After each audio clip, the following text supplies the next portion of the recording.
Welcome to my channel दिल will very फिल्मी में आप सबका स्वागत है। आज परवीन बेबी के बारे में हम कुछ बताते हैं। परवीन बेबी की ज़िंदगी का ये दर्दनाक राज जो किसी की भी रोंगटे खड़े कर देगा। हिंदी सिनेमा की सबसे खूबसूरत और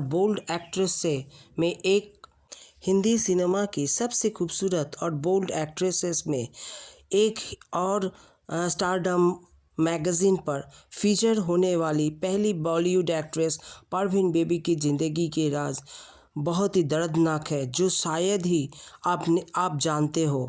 वो बहुत ही खूबसूरत थी। हर कोई उसे देखते ही बस रह जाते।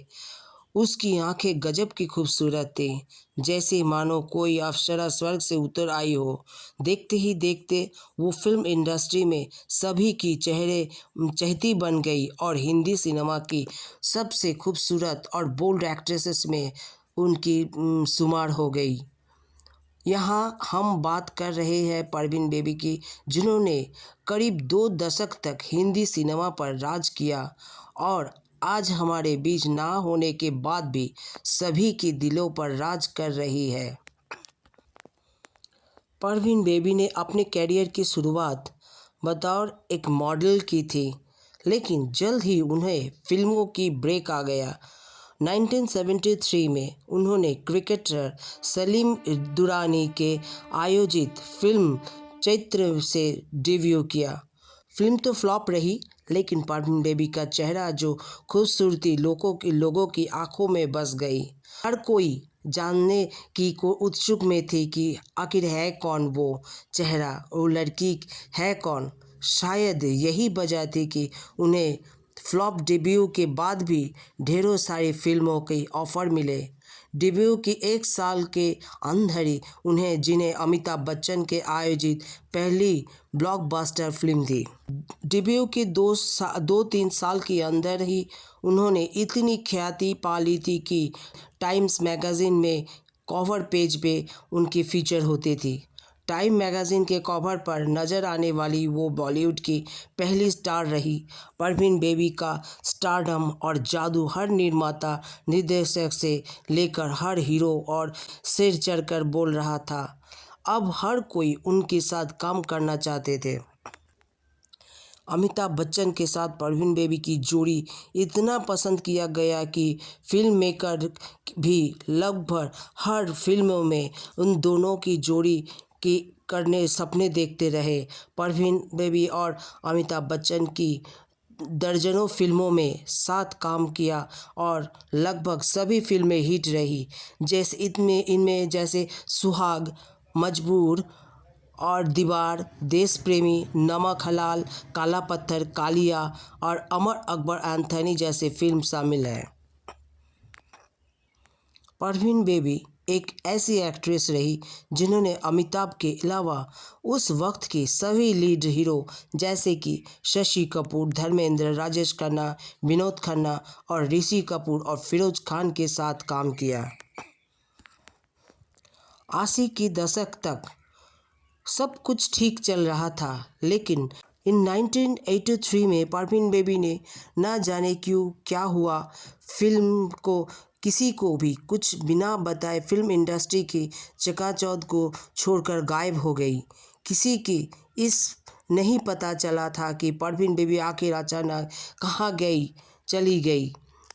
इस वक्त कोई ऐसी अफवाहें उड़ी कि जो हो सकता है कि परवीन बेबी भी अंडरवर्ल्ड की चक्कर में फंस गई हो। बस सालों तक गायब रही और उनकी कोई फिल्म रिलीज़ नहीं हुई। बाद में पता चला कि परवीन बेबी ने 1983 में ही भारत छोड़ दिया और भगवान की तलाश में ही अपनी दोस्तों के साथ अमेरिका चली गई। उस वक्त परवीन बेबी का करियर ऊंचाई पर था। इस दौरान उन्होंने कई देशों में यात्रा की। 1984 में जब परवीन बेबी की न्यूयॉर्क में एक रिपोर्टर को रोका गया तो एक वक्त उनका बर्ताव बदला सा महसूस हुआ। कुछ पहचान पत्र ना देखा 1984 में जब परवीन बेबी न्यूयॉर्क सिटी में एक एयरपोर्ट एक्सपोर्ट पर रोका गया परवीन बेबी को, उसी वक्त उनका बर्ताव कुछ बदला बदला सा महसूस हुआ। कुछ पहचान पत्र ना दिखा पाने की वजह से परवीन बेबी को कई दिनों तक मानसिक रूप से बीमार लोगों के साथ 1 साल अस्पताल में रहने पड़ा था। इन 1989 में परवीन बेबी वापस मुंबई आ गई, लेकिन अब तक वो पूरी तरह से बदल चुकी थी। उनका वज़न काफ़ी बढ़ गया था और वो पहले के मुकाबले मोटी भी हो गई थी। ऐसा कहा जाता है कि परवीन बेबी को सिज़ोफ्रेनिया था।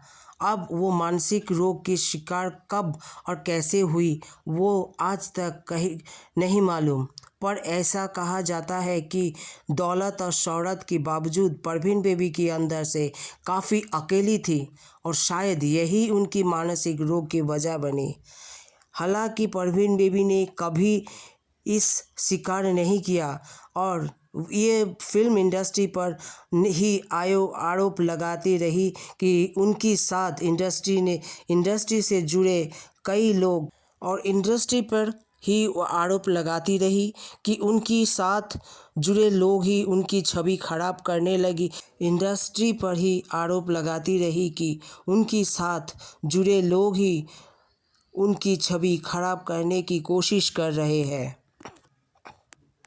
वक्त के साथ परवीन बेबी की हालत ऐसी हो गई थी कि अगर कोई पत्रकार या मीडियाकर्मी उनके इंटरव्यू लेने जाते तो वो दूर भागती, फिर उनके अपना खाना और पानी खाने पर टेस्ट करने के लिए कहती।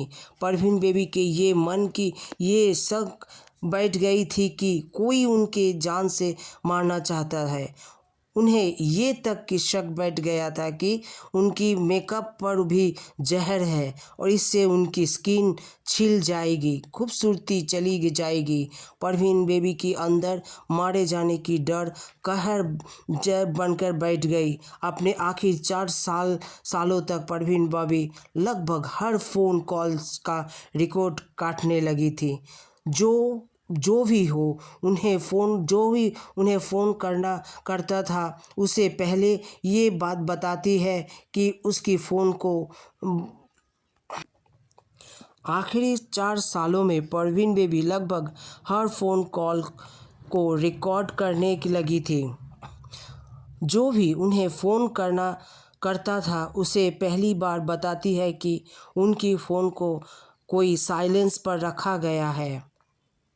परवीन बेबी को ज़िंदगी में अब अकेलापन और भी बढ़ता जा रहा था। फिल्म इंडस्ट्री से उन्हें खुद को काट लिया था, लेकिन 1973 से 1992 के बीच ये आखिरी वक्त से लेकर मैगज़ीन तक परवीन बेबी की ज़िंदगी में अब अकेलापन और भी बढ़ता जा रहा था। फिल्म इंडस्ट्री से उन्हें खुद को काट लिया था, लेकिन 1973 से 1992 के बीच वो अखबारों से लेकर मैगज़ीन तक लिखती रही।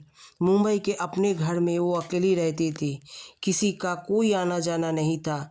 जो उनके पास थे उन्होंने भी उससे दूरियां बढ़ा ली। शायद यही वजह था कि 20 जनवरी 2005 की वो अपने फ्लैट में मृत मिली थी।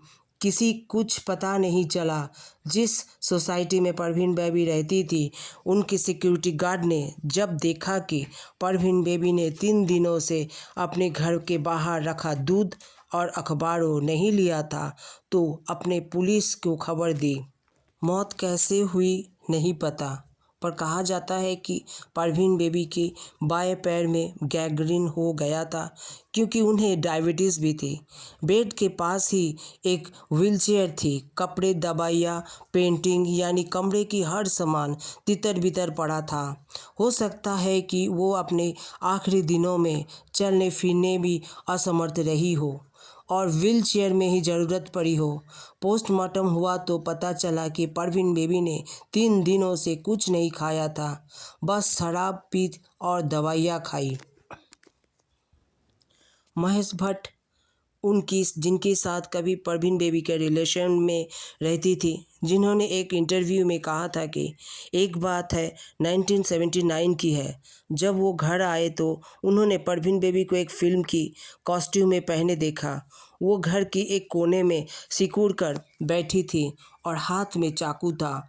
महेश भट्ट को देख परवीन बेबी ने उन्हें चुप करने के लिए कहा और बोला, बात मत करो, इस कमरे में कोई है, वो लोग मुझे मारने की कोशिश कर रहे थे। महेश भट्ट के मुताबिक ये पहली बार था जब उन्होंने परवीन बेबी को ऐसी हालत में देखा था।